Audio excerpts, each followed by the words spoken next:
7 o'clock Tuesday, April 10th. So, comments and suggestions from the community? Comments and suggestions from EMS staff?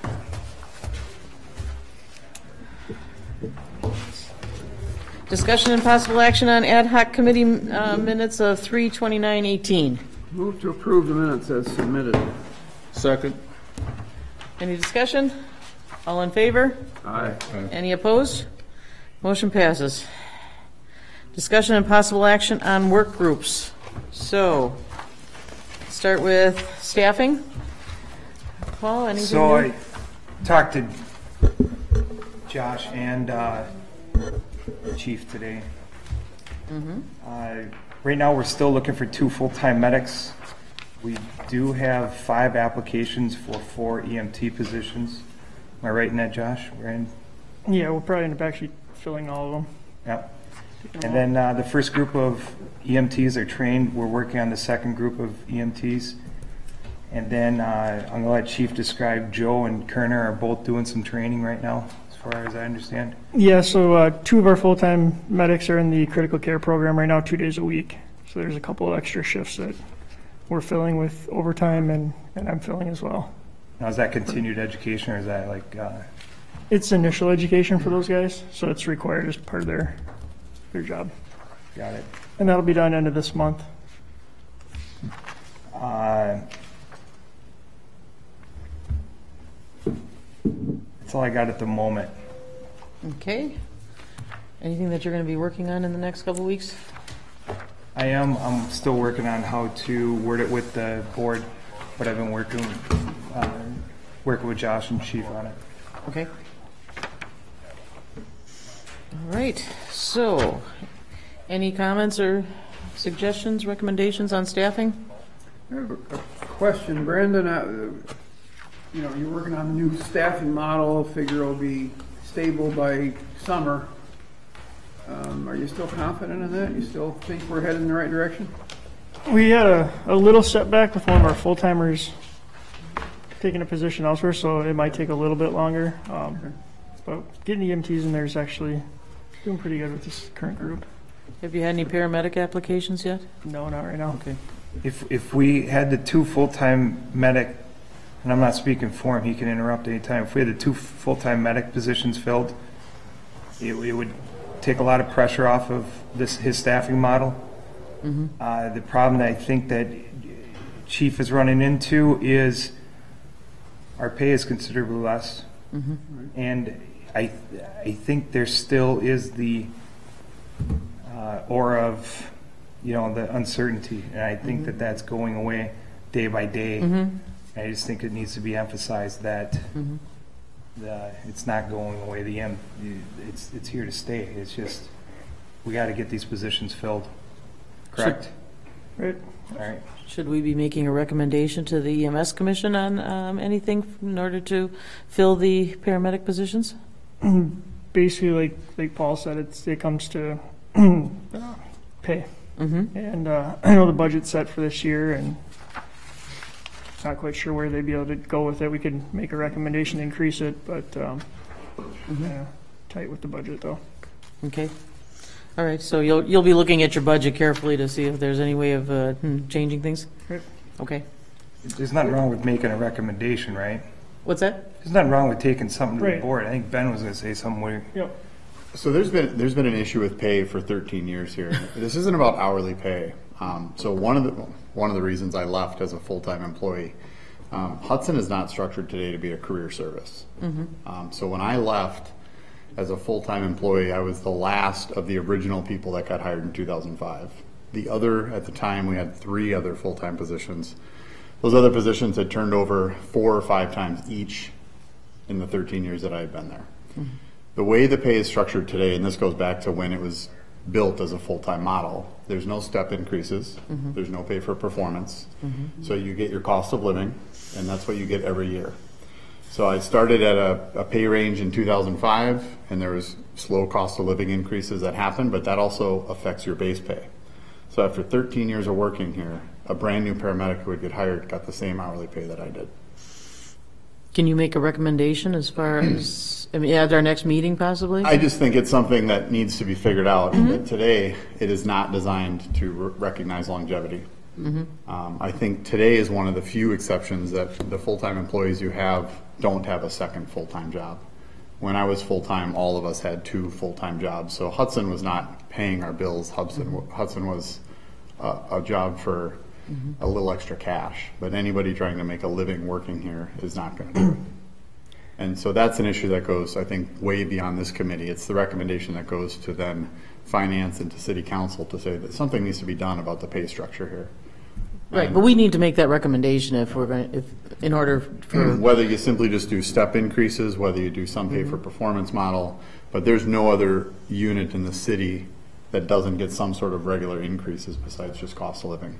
Law enforcement, parks department, they all have some sort of an increase for years of service, and that just doesn't exist here. And the model's been broken since it was designed. This isn't a Brandon issue, a Kim issue. It goes way back before that. They did implement a step scale this year, but even at year 5 where you top out, we're significantly less than our competitors. okay. Can you develop a recommendation, maybe work with Ben on that? Yeah, we can sit down and go over some numbers to present. Okay. Anything else on staffing? No, Okay. it'd be nice to get those 2 positions filled. Yes, and, It's good to see that that the EMTs have it coming around in the last 3 months. That's how many? We'll have 7 if everything goes well with the next group. Yep. So That's good. That's positive. It's in the Yes. right direction. And it's, go ahead.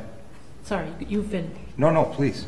I just had a question on, is it on our Facebook page for medics, or do we put it out farther? I just was kind of, I didn't know how it was done for like the medic jobs or whatever. it's been just a running post on our website, Was, just a continual.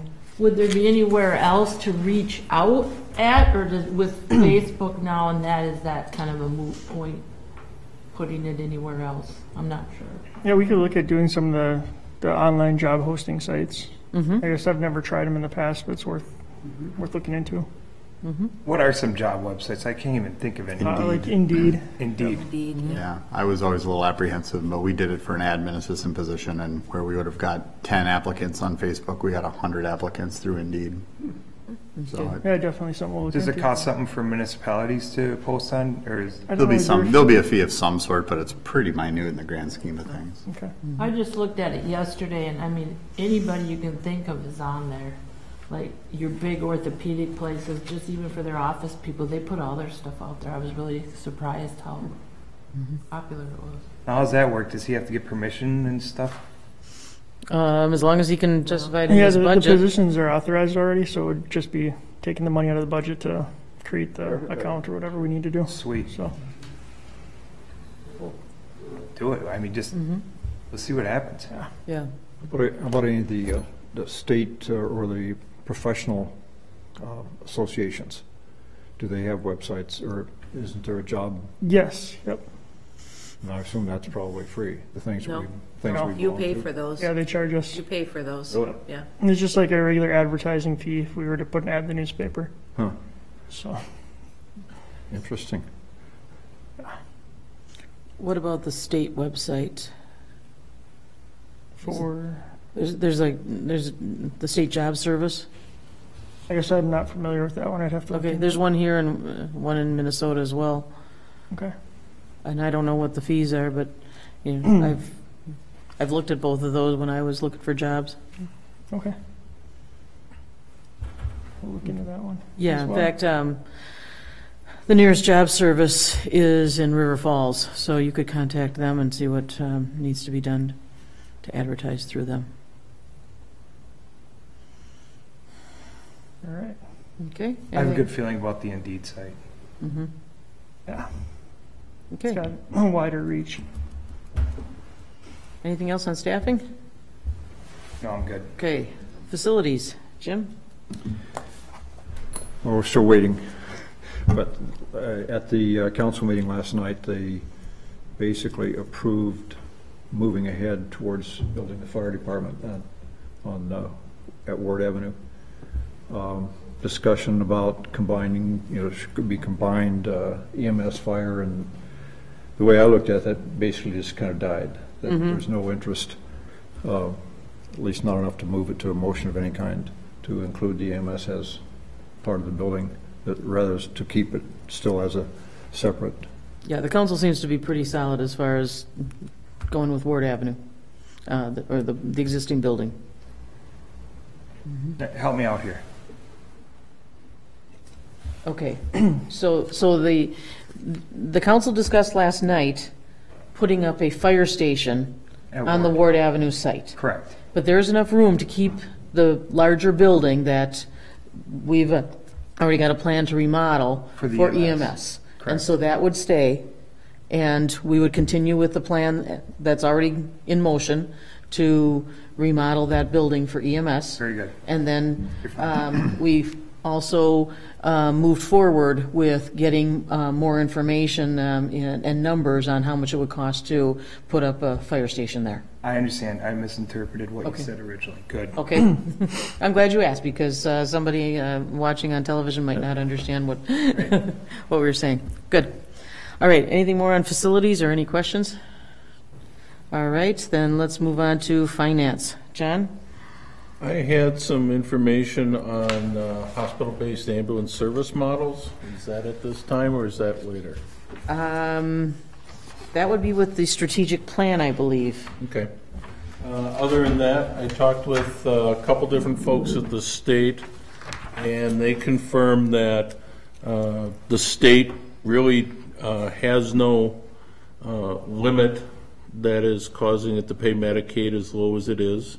They can pay up to the Medicare rate, and the state of Wisconsin would get 54 cents on every 46 cents they spend. So if they add $200, they're in fact going to pay about $92 of it, and the other 108 would come from the feds. So I think that is something for us to lobby, to push to get Medicaid rates increased, because clearly the state's leaving money on the table that the feds would reimburse. Minnesota does it. A number of the other states do it as well, that they pay the ambulance rates right at the Medicare rate for Medicaid. So we would need to contact Patty and Shannon? Yeah. Okay. And I'd be happy to write something up for that. Yes, why don't you give it to Joanne, and then we can all copy and paste it and send it to them as well, so that they get more than one inquiry on that. Okay, I will do that. Thank you.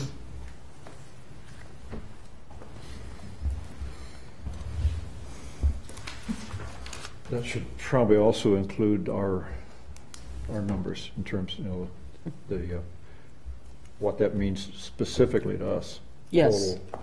Total cost or total reimbursement that we could, given last year's numbers, what we would get. 9% of our calls reimbursed at this rate Okay. versus the addition. I can do that. All right, sounds good. All right, education. So, Bill? Education Subcommittee, that's me and Joyce. Joyce published a viewpoint in the paper last week before? It was the week before. Week before. I wrote one that'll be in this week's paper. Oh, it will be in this week's Yep. paper? Yep, I conferred with Joyce and got some feedback from Brandon and from Brenda, so tried to make sure everything was correct. Good. So look forward to tomorrow's paper, and the plan is that Joyce and I have talked about is to submit one every few weeks addressing the various issues that we think people ought to know about. So any suggestions for the next column, because it's my turn to write the column, and then we decided that Brandon would write the following column to talk about EMS week and do a little education through that. So what do you think we need to educate the public on next? So why don't you summarize what your column said? Yeah, I brought along a copy. I'd be happy to show it with anybody who wants to look at. It starts off asking, what does the St. Croix emergency medical service cost and who pays for it? And that's basically what it's about. And at Joyce's suggestion, I added a paragraph about Medicare and Medicaid. the same issue John was just talking about. So it would be good if we could spread the word about that. Where else should we have these articles? The newspaper's could be pretty limited. Mm-hmm. And I'm not sure everybody reads those viewpoints, so we need to be collecting them somewhere, or do we have a? Can they go on the EMS Facebook page? I'll have to check. And your Is that appropriate, or should it be separate? and your website? I Some of don't. it'll have to run by Devin, but I'll check. Okay, I don't see any problem with that. We're Public educating the information, public. It's in the newspaper. It's factually based and, It's community education, Mm-hmm. right? The whole Yeah. concept is You got to get people to share it on their social media too. so we need to put it on Facebook somehow. And I think, so each of us needs to post it to our personal Facebook pages. So, let me make a note, personal Facebook. And then the St. Croix EMS Facebook page. And then get people to share it. So I will put my my column on my You can put Facebook mine page, on and there then too, because I don't do Facebook. you don't do Facebook? Okay, I'm a geezer, Joyce. all right. Barely You do sent me that. the final. Send me the final copy so that I. He's not Yeah, part of get that out the there. K of It's a humanity. good source. Okay, so we'll start there. All right. If you have any suggestions for my next column, please let me know. Or as we're going with this, the rest of this agenda, some ideas might come up. All right, so number 6, discussion and possible action on strategic plan. So have you gotten any feedback from the Not yet. person? Got a Okay. phone call into John Becknell, Mhm. waiting gave him a thumbnail sketch of what we're doing and Okay, for his response. So. all right. What I'm going to ask for is, what's his availability, what's his interest, his availability, and his cost. I Okay, guess those are the three that's the place to questions. start. Can you send him an inquiry and let him know that I you copied recommended him on it when I sent it Okay. to him. I Oh, you actually did? just Okay. got done working with John in Fort Worth on a project. Okay, so he's aware that And we're I gave him looking. a little bit of the detail behind what it's about. Yeah, I assumed he probably knows a Yeah. fair amount. And so, again, he certainly seemed intrigued, and it's exactly the type of work he does. Mm-hmm. So, yeah, so hopefully it'll work out. Okay. I did, as part of the exploration, I found a website, Center for Community-Based EMS Services, and it's interesting, but it's first of all, it's out east, and so everybody that's associated with it seems to be out east. I'm not sure that necessarily translates here. Secondly, they seem to be more interested in, or more, in reading their information, they're more focused on making your organization as it is better, as opposed to the structural and political and economic situation that we're dealing with in addition to the rest of that stuff. Mm-hmm. So I was really excited at first, and then the more I read about it, I said, well, maybe not. So I would, anyone else wants to look at that, I have some information here. And I would appreciate somebody else taking a look at it and saying, I'll take. yeah, this looks like, in fact, let's pass these around.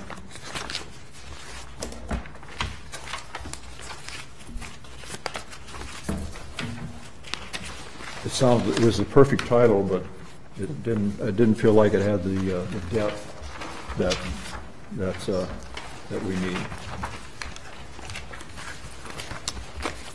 But I also did not reach out and contact them to Okay. describe the situation. All right, so as part of the strategic plan, we were each assigned a model to look at and to analyze and give some more information, so take it from the top. So fire service was first, and that was Jim. Do you have a summary or some information on how? the basic information is listed in our strategic plan still seems to be correct. But there's a lot more, to me, there's a lot more that needs to come behind that. There isn't enough there for us to need to delve a lot deeper into that. Somebody the myth of the perfect model. Yeah, I sent that out. It kind of covers. Yeah, this actually is better than most of the information I found. Most of what I found was written by firefighters. Was that sent to all of us? Yeah, it just got sent out today. Oh, today? It's an older Okay. article, but it's kind of a broad overview a- of 6 common models and kind of their pros and cons. Just something maybe to review. Oh, there it is, okay. The Good. the fire, when looking at it from a fire, at least the people, the 2 or 3 articles I saw, they looked at as EMS as a transportation and treat while you're en route, which is kind of 30 years ago, perhaps. I don't think it's like they weren't even in touch with the way we operate today. So I guess there wasn't much value in what I was finding, but I like what I'm reading here about the comparison, because it has good pros and cons on it. But I think it's something we really need to look at a little bit more.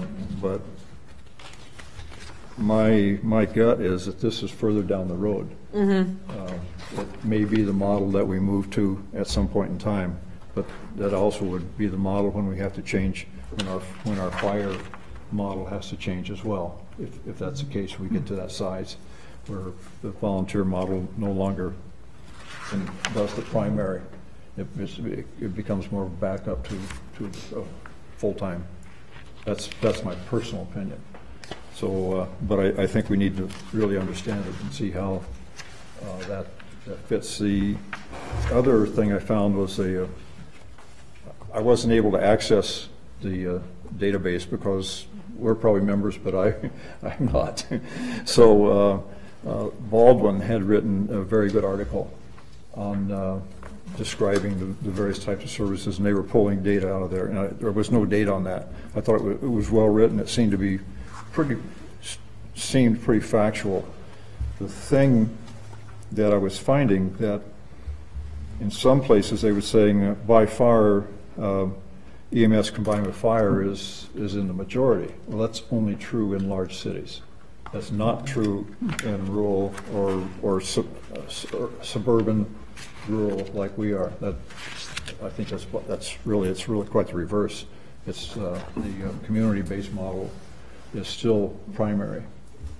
Now they're all going through the same issues, so how that works out. They're all struggling with that same issue as we are, but to say that the fire is a primary model is not true currently. Only in large cities where you have multiple stations and just huge territories to cover, and you can combine resources. That's true there. But we're worried about building one fire department building. Yeah. So it's a whole different story. And last night at the council meeting, Scott said that he has quite a few applications for firefighters to continue with the volunteer model. So he's not seeing that any indications that that's going to be decreasing. It seems to be steady. I think what we still need to do, though, is to look at that and say, well, how would you transition to that kind of a model? Because I look at it and I say, it feels like you still have to have full-time people, permanent employees, that you lose a volunteer model with that, and more. You have to have more employees, because you can't fight a fire and handle an ambulance call at the same time.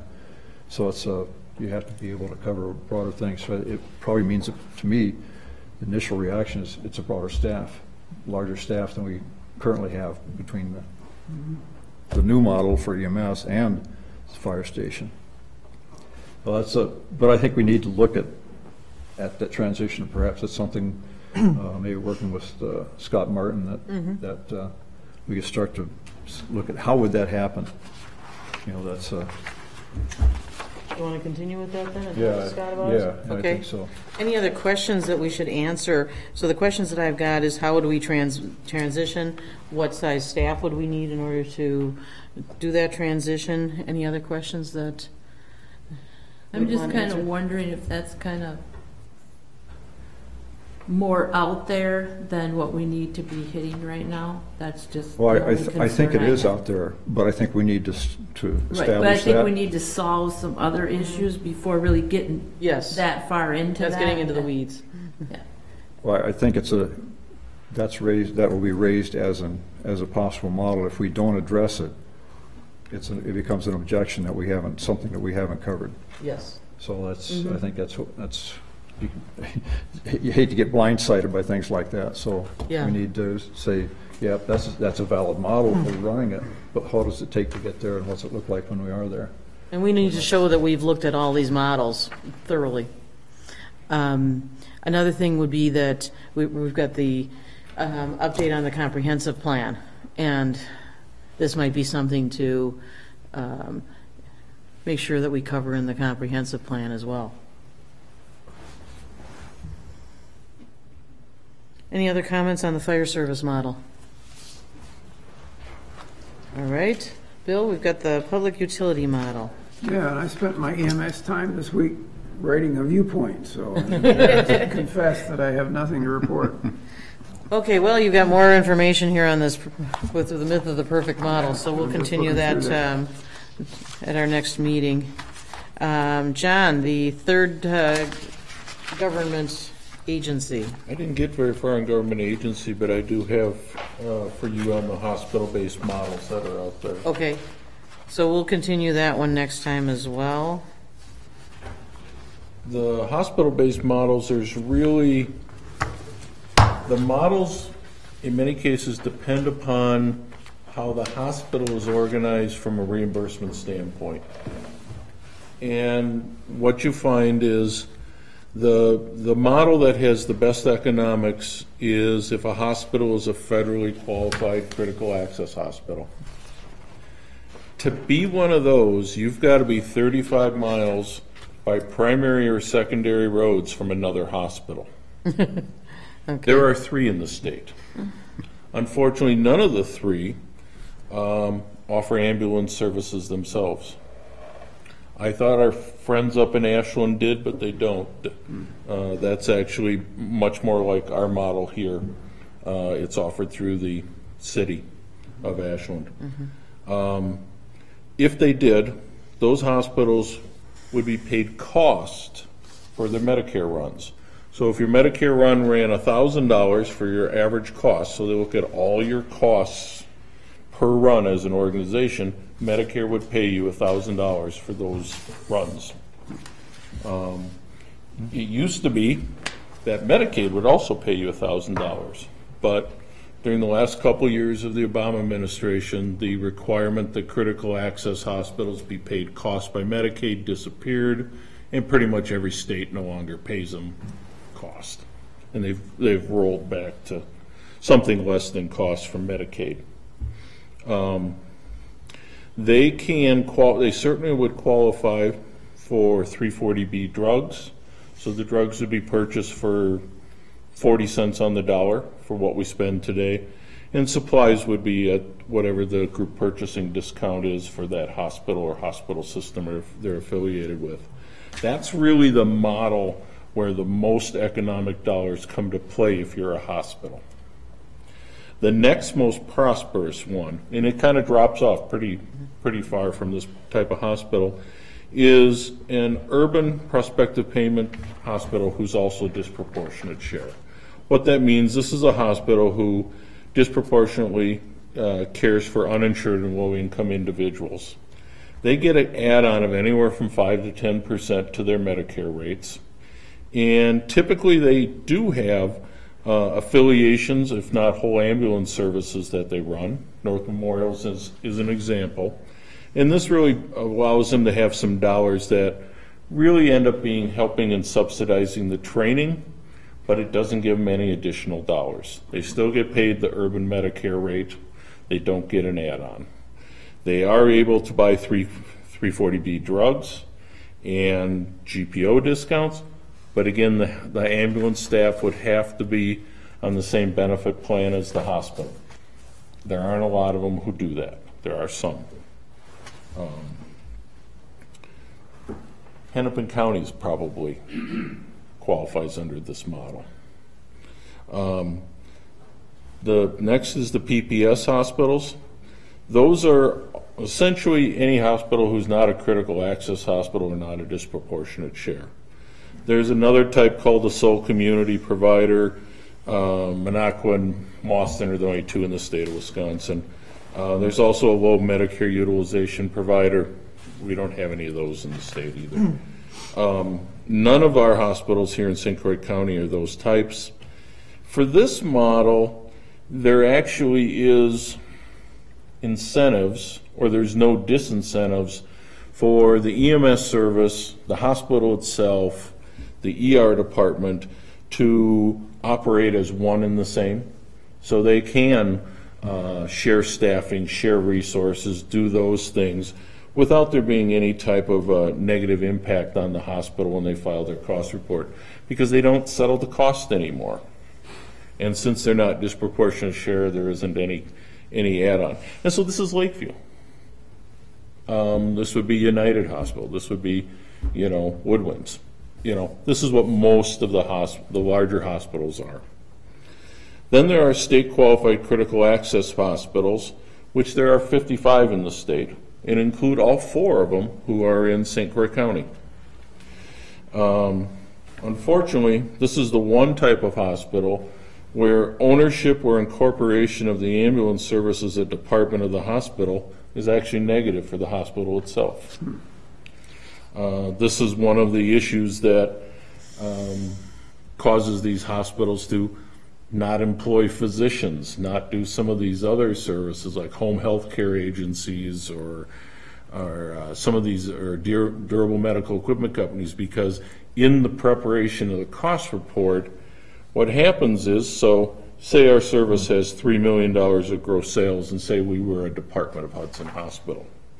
What would happen is they'd go through the cost report, they'd calculate an overhead to drop forward, chunks of administration, information systems, human resources, billing, square footage, and they would push that over and say, that's a legitimate cost of having the ambulance service. By the way, we don't pay you for that. So if you would take a service like ours with $3 million in sales, if it's a hospital with 40% of the patients are Medicare, they in fact would lose about $120,000 off the cost report for the hospital. So in our case, a Hudson Hospital, a Westfields, a River Falls area hospital, or Western Wisconsin Health, they have absolutely no economic incentive to have an ambulance service as part of the hospital. So this is where you've seen they'll partner, they'll have partial ownership, because they try to support, but for them to be able to be the employer or run an ambulance service, actually it's going to cost them money. So that's why the contract came from Lakeview. That's why the contract came from Lakeview.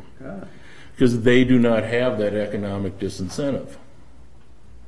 And it's why the ambulance service is not, at one time I know that New Richmond talked with the hospital, this is probably 10 years ago, about bringing the two together. I'm sure they did this exercise and said, oh, this isn't going to work for any of us, because we'll have less money at the end of the day instead of more. And so it doesn't make sense. When you think about it, you would think there would be benefits of the two, but unfortunately the way the feds have the critical access hospital program for those who are state certified, like ours are, it actually works negatively if the ambulance service. And so it is one of those things that don't work for a lot of communities, unfortunately. And so there are a couple. Grant Regional owns its ambulance service. I think there's another one over in the far eastern part, but that's it. In Wisconsin, there are very few or the ambulance department. In the case of our friends at Cumberland, Cumberland stands alone as a service. They work with the hospital, but again, they're economically separate entities, so that it's not a drag on the hospital. And you see that more commonly throughout the state. So, do you know what the Mayo Clinic's model is? Because I understand they have their own ambulance service. They are a separate 501c3 run under the Mayo umbrella companies. Okay, so And it's a separate company, okay. Yep. So now, I think they do Barron, is Gold Cross? Yeah, it wasn't a Mayo Medical, but they're officially going under the Gold Cross umbrella, or they did actually, I think last year. Now they're Gold Cross, Yeah. which is the Mayo affiliate. Yeah, yeah. And people that don't know 501c3 means nonprofit. Right, right. Particular kind of nonprofit. Thank you. That's a thorough analysis and really helpful to understand. Chief, out of 100 calls, what's the percentage of Medicare versus non-Medicare? We're at 51% Medicare. So it's a coin toss. Yeah. Is that, how about, is that St. Croix County, is that Hudson? Is that statewide? Definitely our numbers. I'm not Okay. quite sure the neighbors. I'm guessing they're pretty close though. Would you text me tomorrow whenever you want, before the next meeting, state numbers and nationwide numbers? Yep. Thank you. I think you'll find closer to 60%. Well, it's only going to go up because life expectancy and stuff like that, right? Am I right in thinking that? Yeah, we're younger than, St. Croix County is younger than most areas of the country. If Our Medicare is about 10 points, whether you're a hospital, a physician, or an ambulance service, less than everywhere else. Yeah, but It's real interesting, if you look at the numbers in the strategic plan, about how that has shifted, it just doubled in the 5 or 10 years for sure, less. well, and So it's it's, shifting in Hudson because there's so many senior living facilities that are going up in Hudson, and that 51 is pretty good. I'd like to have 51% back if I could. You're higher? Lower. A higher Medicare, so lower reimbursement. Higher If you do really simple math, it attributes to what you get back per dollar. Yeah. So if you're 51%, you're getting 51 cents on the dollar. You go anywhere east, north, you're finding more 30 to 40 cents on the dollar.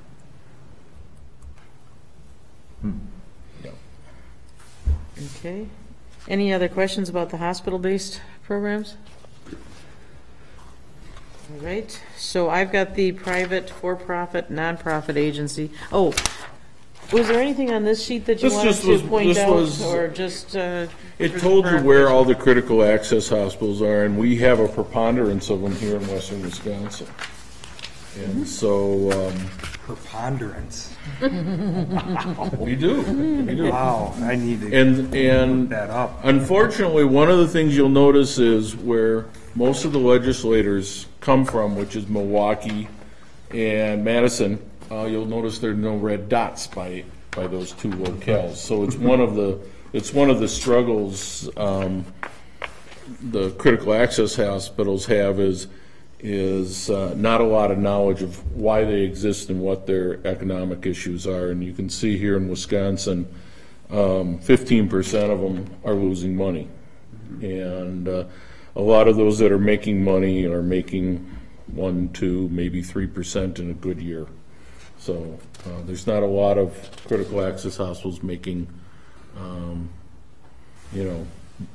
returns which allow them to stay up to date with their capital needs. And so that's where you see a lot of them, because their margins are thin, they're not able to step up to the table and help local ambulance services as a result.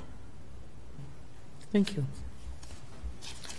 All right, so yes. Can you step up to the microphone, please, and state your name and address for the record? You know the routine. Sure. I'm Roy Schoberg, live at 1108 Vine Street. I'm also the newly elected county supervisor for District 5. and I'm here to see how the county might be able to support the issues that you're all addressing. And John, I worked with you back when Oh, yes. we were just building the new hospital. So I've got some experience in hospital finance too, and you're brilliant at it. So could you tell us why our hospital is set up the way it is and not some other structure like Lakeville's, or excuse me, Lakeview. Lakeview's? Like Lakeview's. Yeah. Well, back when we built the hospital, it was a PPS hospital. And in 2002, 3, and 4, the state and the Fed said, we will allow the state to come up with rules to determine if hospitals can, based upon state criteria, become critical access hospitals. And at that time, that's when you saw these 55 hospitals who weren't critical access become critical access.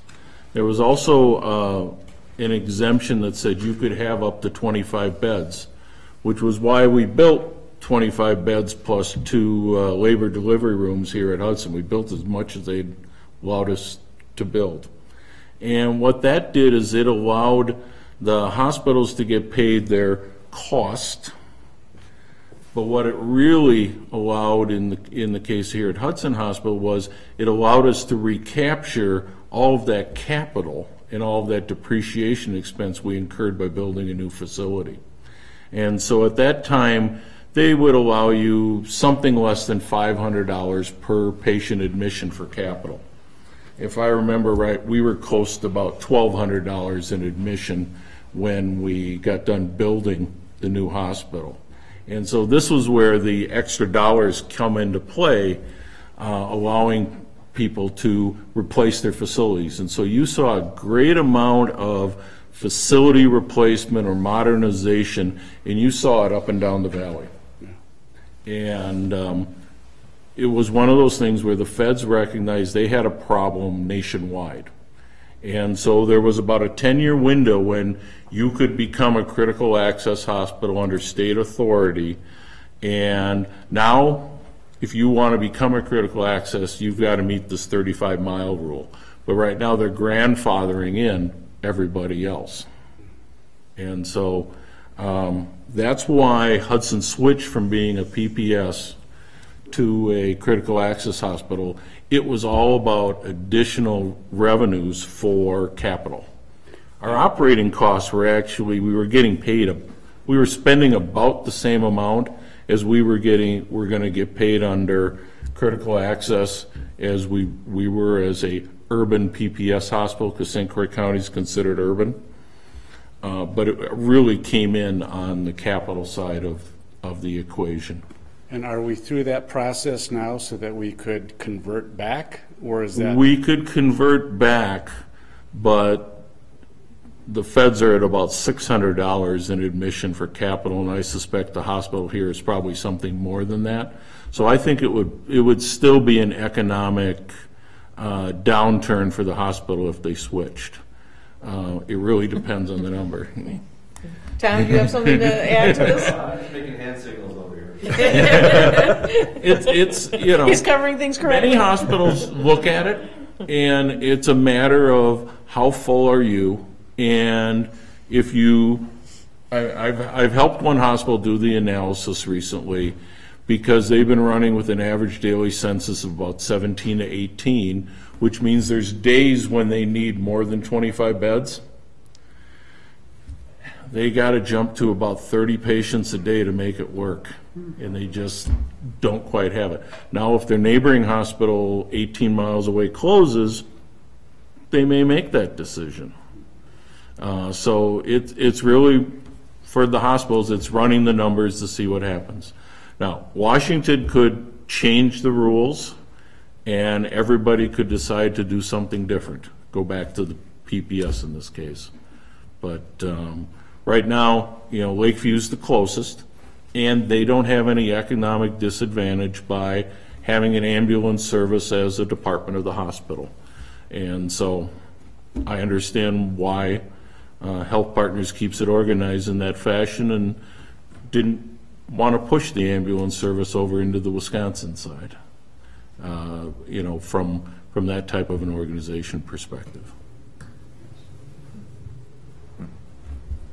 Okay, any other questions? All right, so private for-profit, nonprofit agency, I wrote up a few notes just to, so that we can add to it. My vision for this would be that this is a starting point and that we would continue to add more information to it. And, so most of what I wrote is just rewriting what was already in this table, but there's some questions that I didn't have answers for, but I think that one of the things that we need to answer would be the costs. And so correct me if I'm wrong, Prescott's contract with River Falls would fall into this model. And they're paying $17 per capita. They've got one basic life support ambulance assigned to Prescott, and it's staffed 24/7. Is that correct, Brandon? Yeah, I'm not sure if they fall into this model though, because they're a third service provider. They're a third service provider. Yeah, similar to what we are. Okay. So they're independent, run under their city, mostly sustained by themselves with minimal funding from outside sources. Okay. So you wouldn't say that would be part, so you're saying that this wouldn't be the... Yeah, they're not a private service. Okay. Oh, okay. Even though they're a nonprofit agency, they're not a... Right, they're a governmental agency technically. They're a government, so. Okay. All right. That's why I wrote this up, was so that we could get corrections on it. All right, if anybody else has corrections on it, let me know, so we can get a better picture of what this really means. No, it's carried. I should abstain. What's that? Well, Okay, that would someone be who your... runs a nonprofit, I would disagree with all of your negatives, but that's just... Okay. I just have to put that out there. It's not what I see in a nonprofit model. That's the opposite. But again, I'm just speaking on my own experience, not lots of nonprofits that certainly may have some of these challenges. Okay.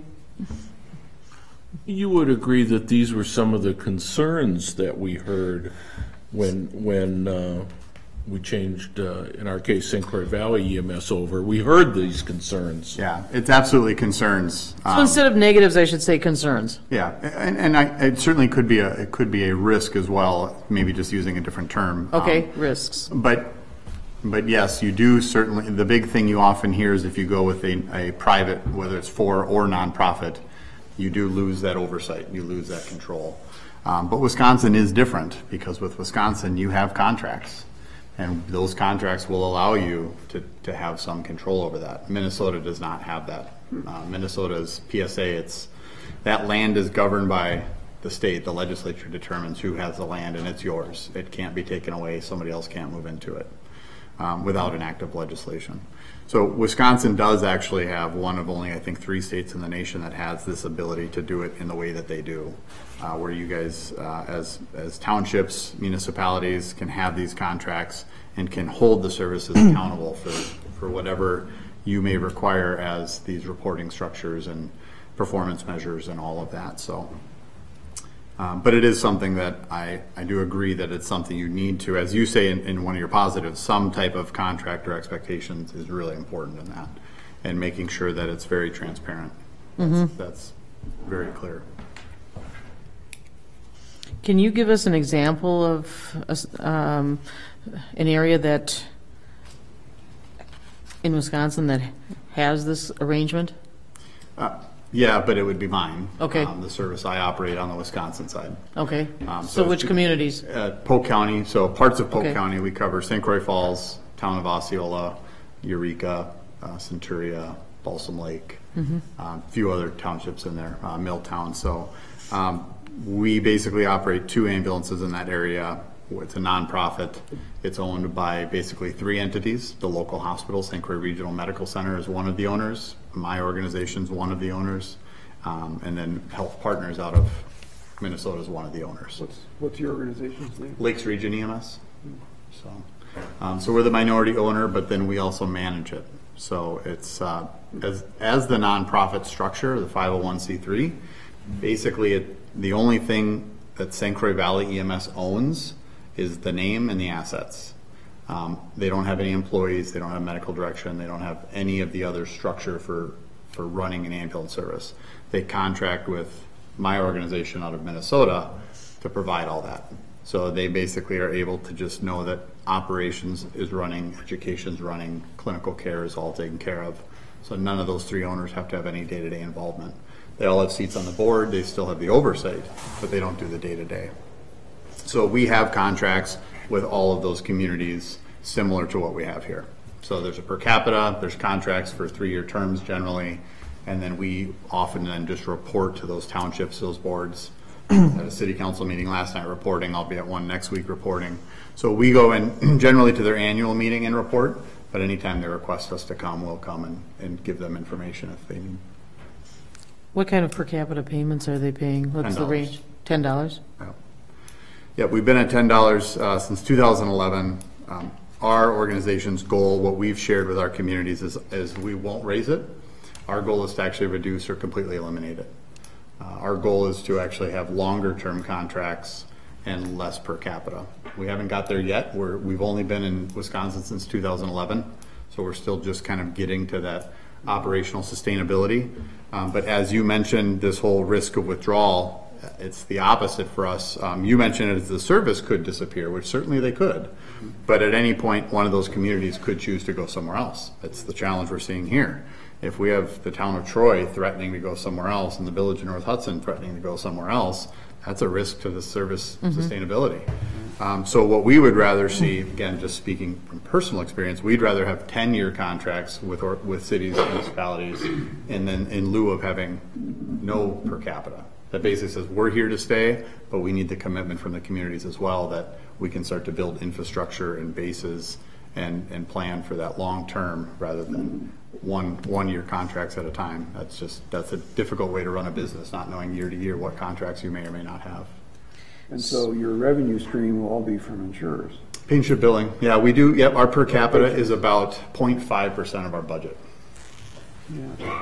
Yeah. So, well, I take that back. It's 5% of our total budget.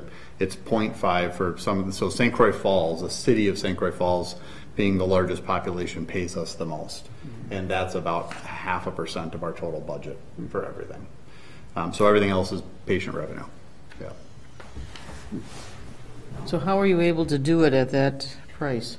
Because they bill it properly. The billing is certainly part of it. We have a couple of facilities we do transfers from, as we all I think know and discuss. Not having transfers is a significant challenge for EMS organizations. It's not simply just about the run volume, but with federal reimbursement and insurance, it's the miles. So Medicare pays your miles, and so if you're doing a ambulance call that is 3 miles to the hospital and you're doing a transfer that's 25 miles to the hospital, your cost back on that, your return back on that is going to be more profitable. So it's between a lot of things. So again, I speak selfishly. I believe from a billing standpoint, we do all our own billing in-house, so we're not paying overhead to have somebody else do our billing. I believe we've got really good billing structures in place. I do think something that needs to continue to be looked at is charges. So the ambulance charges, while we've had this discussion a little bit, while the charges here are certainly better, I think they're still much lower than the national average. I gave John kind of just a quick worksheet last time about national averages, both for mileage and for base rates. I think we're still low. The concern you often hear is then you're giving this high bill to a patient. But in reality, when you consider 51% of our patients are Medicare, they're getting the bill that they're getting. Medicare will pay you payment in full. Yes, if you have a copay insurance plan, yes, if you have a high deductible HSA, yes, there will be a higher bill to the patient for whatever that copay could be, but it's not a majority of the patients that are seeing the end result of that. And then with the mileage, same thing. You're just essentially leaving money on the table if you're not billing effectively. And just like anything, I think, and I know that the city did this year, and I think they're talking about continuing it, but you can't just fix your rates every 3 years and expect it to solve the problem. I mean, every cost goes up every year. So having some sort of a increase every year to stay above of that trend is important. And if you're only getting 50 cents back on the dollar and you need to be raising 2% a year to make your costs work, then you need to raise 4% a year because you're actually only getting 2 of that back. So if you have similar numbers for Medicare and Medicaid, you know, we've got 60% between those two. So then you've got 40% that are either private insurance or just paying on their own. They're actually paying more when your service comes to the door than when our service comes to the door. Yep. So how much more on average? It's more. We can't say rates in a public meeting. We get accused of that a lot. It's not something you can discuss publicly because of collusion. But when you're comparing our rates to a neighboring service that's a volunteer service that provides a different level of care, yes, the answer is our rates are higher. But if you go see family practice for a heart condition and you go see a cardiologist for a heart condition, you're going to get a different bill. And so the question really comes down to, in my opinion, the question comes down to, do you look at raising your per capita, which is a small, minute amount of your total budget, or do you look at increasing rates for your patients that are using the service? I think if we were looking at any other example of that, would you want to charge everybody in the city of Hudson to have a gym and only 10% of it use it, or the 10% of people that use the gym, should they pay something for using it? Say that one more time. Do it. Well, that's the point that I think is very valid, is you're either asking the entire community to pay for it, which is fairly common, or you're saying those who do use it are going to pay something for it. But that's not uncommon in any other business venture that there is. And that's one of the questions that we have to answer as a community. Yeah. But instead of a gym, let's use, say, the fire department as the analogy. I mean, I have a real stake in having a fire department that's going to respond to my call in the same way I do with an EMS. Sure. A gym isn't like that. Yeah, right. He nailed it on the head.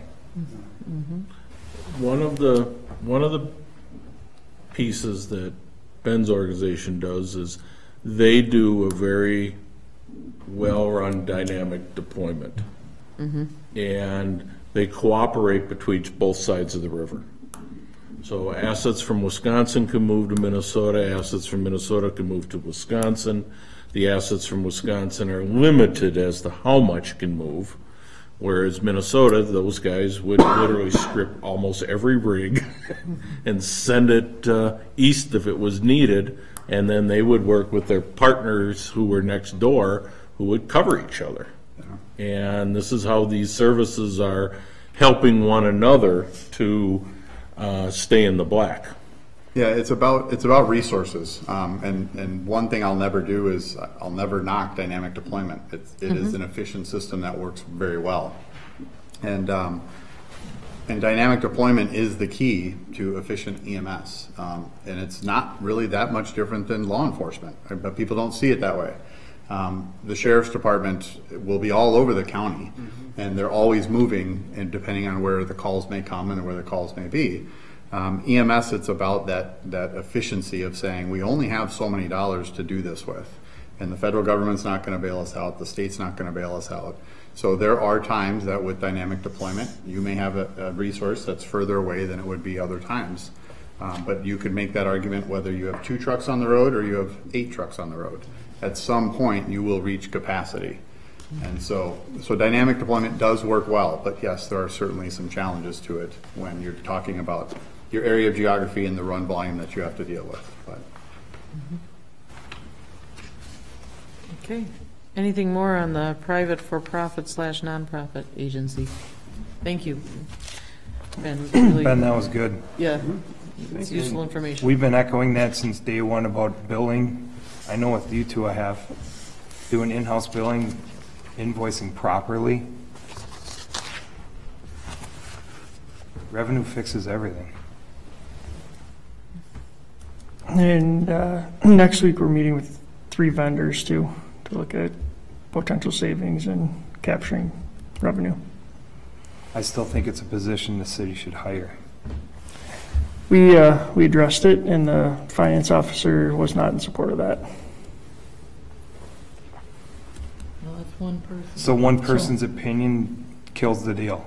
I was just letting you know that we've brought it up and made the suggestion and talked about it, so. What's the cost of the outside billing versus in-house billing, do you know?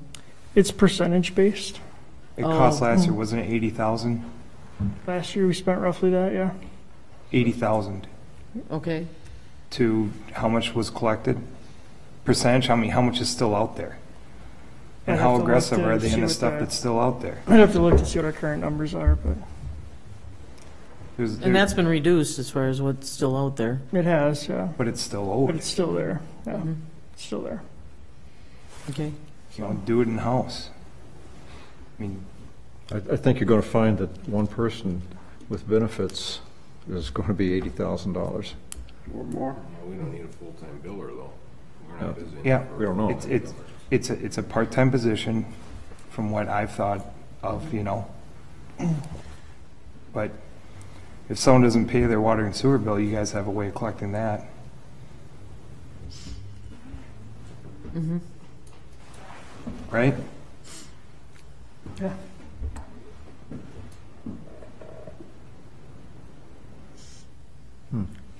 Where do we go from here on that issue? Well, let's get rolling on this meeting. Yeah, well, I think Right. we Should need, we put it on- obviously You need got to it. do financial modeling on that. Okay. Who's going to follow up on what Ben said? There is some really good points in there that need to be addressed. Okay, so, things like Invoicing, invoicing? Mm-hmm. Ben, you're going to have to help me out there. I got caught up on the Said a invoicing. lot, sorry. Yeah, the rate increases are already on the radar. We got. Oh, yeah, we instead did of every 8% 3 years, this year, he's right. so- You just do it every year. But with that 8%, like he said, we see about 4. Mm-hmm. So, Yeah, we've started that model, and the EMS Commission is on board with it now, although the EMS Commission is going to be changing starting next month, so I would hope that they would still be on board with that model. The model, do you mean every year? Yeah, yearly increases of Yeah. about 8%. yeah. Previous to that, we had done a 3%. And before that, it hadn't been adjusted in a couple of years. So we're still definitely playing catch up. And I think that Brenda is on board with that model as well, isn't she? Yeah. Yeah. So she'll help with that. What else, what other points were there that we need? I think if we just take one step at a time, let's focus on I would personally like to see an in-house biller. It doesn't mean it's going to happen, but I'd like to look into it. Okay. You I'd like want to know how much money is still left out there. 5 years ago, how much is still left out there? to take a look at that then? No, I don't. No? want to. Okay, so- I'd like to have someone show So- me the numbers. Show you the numbers? Yeah. Okay. That would be something Yeah. that Brenda would be able to go over with you. Yeah, you know the write-offs. They Okay. tell you about every write-off. It's Yep. got to be approved. Yeah, there's a monthly report that comes out, so. But it'd be great if it was just a, part-time biller. I'm sure the fire department would like to use it too. I would assume there's an annual report. That's probably what we need to look at. Yeah, is we at the end of the year. What last year was. Yeah. I think end of the year is too far of a gap. It needs to be done quarterly. Like billing. I'm saying is- to look at the financial Oh, picture. yeah, I you got need you, to- I got you. Need a year. Yeah, we review it monthly at the commission meetings. Okay, good. Yeah, it's in the, if you go through the commission meeting agendas, Mhm. you'll find all the information in there. Yep. It's in graphic form.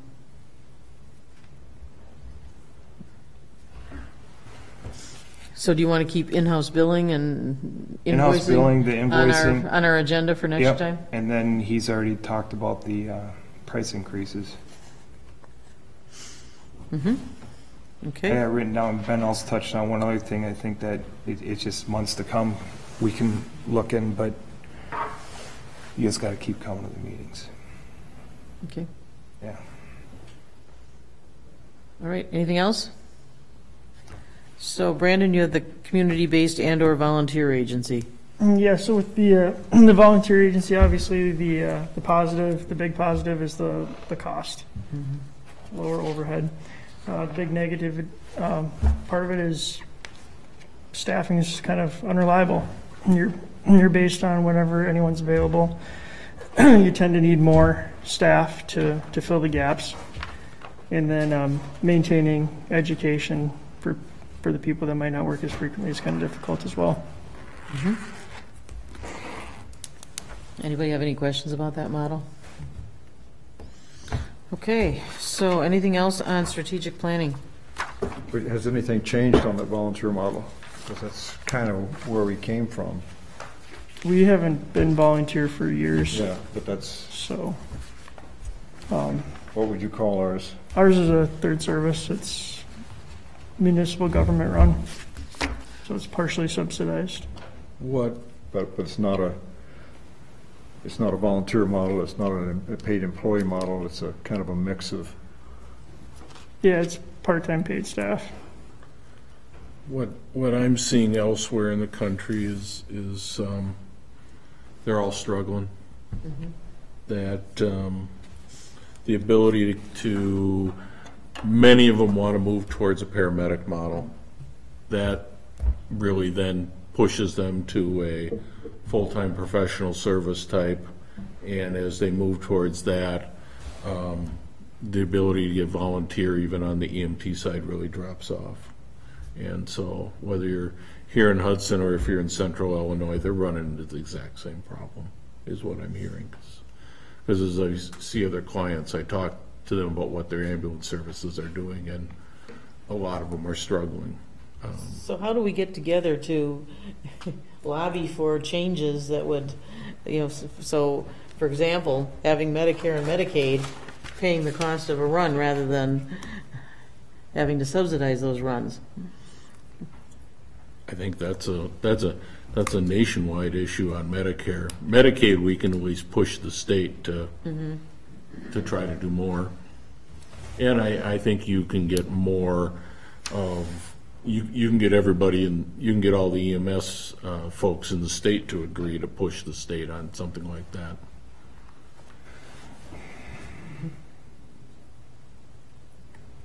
Okay. Number 8, update on IM responding staffing. So just to clarify, it's we added spots on the schedule for people to sign up if they're available.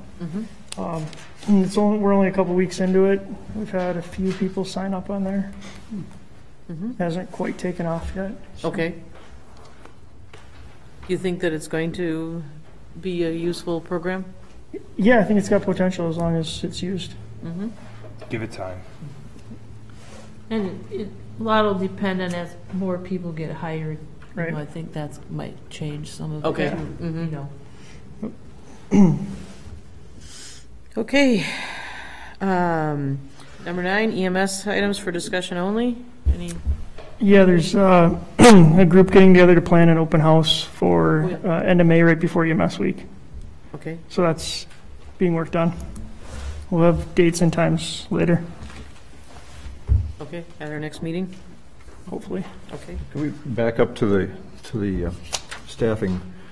How are we doing in terms of filling the staffing and getting you off of?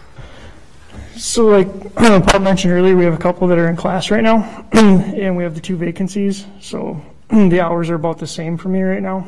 Once those 2 aren't in class, they'll be filling their regular shifts. I won't have to fill those, but we'll still have the 2 vacancies that we'll be working on. Okay. And a big deal was made out of the issue of when we didn't have a fully staffed ambulance.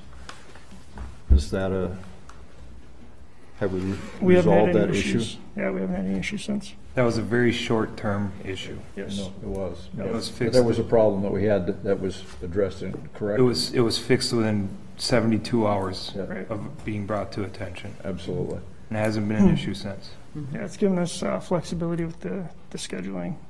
Okay. with the hours and stuff, so. And I just want to say, as a member, people can say whatever on paper, but you have some people here on this service that they step up to the plate when the need is there. And I would like everybody to know that. Mm-hmm. You know, they might not be on the schedule, but if they hear something that third ambulance has to go out, we have people that will step up to the plate. And I think we should be very proud of that. Yeah, that's why I don't want to see the volunteer piece of this go away. And we need that. Any other items for discussion only? Any future agenda items? Yes, Roy. Well, I'm pleased to be here and listening. I'm taking in a lot of information, and maybe you've already covered what I'm about to suggest, but Hudson's not in this alone. You know, the New Richmond's got the same issues, and Paul, you're suggesting about having someone do the billing. Well, if the same person's being hired to do it for us, they could do it for New Richmond and Baldwin and River Falls, and all of a sudden it's 1/4 position paid by all of us. And as far as getting Patty Schachner on board for getting a better funding at the state level, well, if she knows it's not just Hudson making that request, but all of us. So it's difficult to do things jointly. But maybe here we all realize that we got a big issue and it's around the whole county. And we could even bring in Pierce County, but I think there's strength in numbers.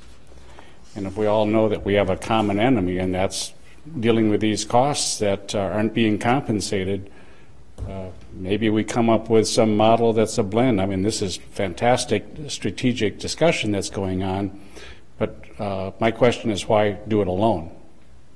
Well, we have contacted Patty.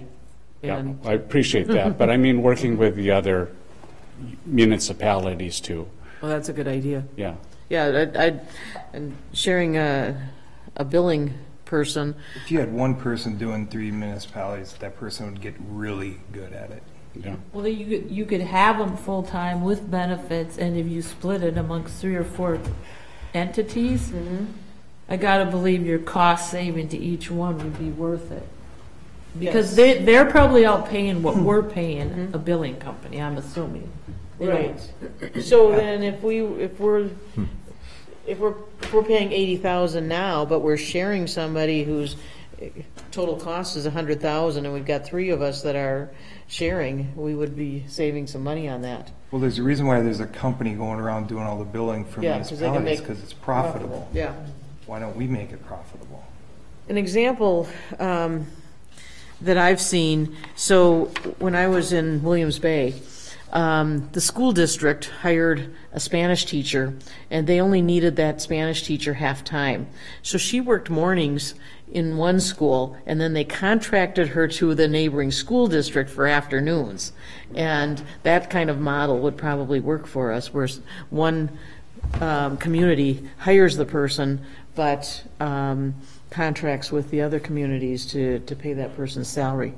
So Yeah, that's they something would have that's worth control over it. exploring. Is that something that you could bring up at with the other chiefs? Yeah, I can run it by them. Okay, It's a good idea. that might be a good place to start. What do you think? I think we should try to take advantage of it before, I think how do you say it, public? I'd like to see us hire the person and get them trained in, and then we offer the services to everyone else. When does our contract run out, Brandon? July. But you could maybe get, Brandon, I'm sure, could get a feel if anybody would even be interested in doing that. Well, going the way government hires someone, how long does it take to hire someone? It's a while. Getting the position approved and budgeted, yeah, it takes a while. I think if you were serious and there were dollars involved, it might move a little faster. If you were gonna save money, it's just, Yeah, if we could show the city that it would save money, Yeah. that would probably, Might be a little bit in training up front, but if you're looking at a 5-year picture, it'll save money. Would they hire a position after a budget's already been approved for the year? Because it'd be a whole new position. we'd have to change the budget. Yeah. That's not impossible. It's just a process. Yeah. I mean, you have to probably create a job description, and all of that has to But go. what would through make a lot of difference is if we had a pretty solid commitment from New Richmond and Baldwin and whoever else, that you're definitely interested in this. Yeah, but it's going to we're not- happen, because if you go up to them and say, and theirs is 60,000 or 50,000, and you're saying, hey, we'll do it for 35,000 because it's only going to take this many hours, they're going to do it. They might be in contracts as well, though. Well, that's the other thing, is The that we would have contract to find lasts out when. 1, 3, when or they're- 5 years. What is it? Yeah. Probably Ours 3-year is contract. 2-year rolling, so most of them are probably Good the point. same. That's, I like the idea, but, Oh, it's a good one. Yeah, we'll look into it. all right, moving along. Okay, so, Royce, next, excuse me. yes, To Roy's point, who was the guy from the county who came and spoke with us last? Steve Steve Takash. Takash. Steve DeKosh. That guy's awesome. Steve DeKosh. He came, we had a very good conversation. Yeah. All right, next meeting time and date. So, we usually meet about every 2 weeks, so, I was just wondering, has there been any thought to, being some kind of new, going to like once a month? Because I'm thinking a lot of these projects, people are doing things on 2 weeks isn't really a lot of time to get something done, so there's a lot of moving it to the next meeting, to the next meeting. So I was just curious if maybe once a month, then people would have more stuff finished, or at least further along. Because it takes a little time, like, people work, so by the time they can get a hold of people to get information and bring it back. I was just curious if there was any thought, if that might be a little more better use of time. So May 8th. Yeah, for me, I'm gone for the next 16 days straight, so when are you back? I'm back the 27th of April. Okay. 3 weeks is May 1st. yeah, I get back on the 28th, and I won't be doing anything on this while I'm gone, so. Okay. And does Tuesday seem to work better for everybody than Wednesday or well, Wednesday we can't meet because of Brandon's schedule. So would Tuesday or Thursday be better? I would recommend May 8th. May 8th? May 6:30. May 8th at 6:30, okay? It's a Tuesday. Motion to adjourn. I won't be here. No, it'd be a You won't, Got eye surgery that day. oh, okay. But It's just your we'll still eyes. we'll still have a quorum. You can watch it on television. Or at least listen to it on television. Yeah, really. We'll get your stuff put in the And braille. with your eyes packed, that's not a problem. I saw it. I'll look at it later. All right, so 6:30 on the 8th. So we have a motion to adjourn. Do we have a second? So moved. Second. All right, all in favor? Aye. Meeting adjourned. Thank you. You having cataracts?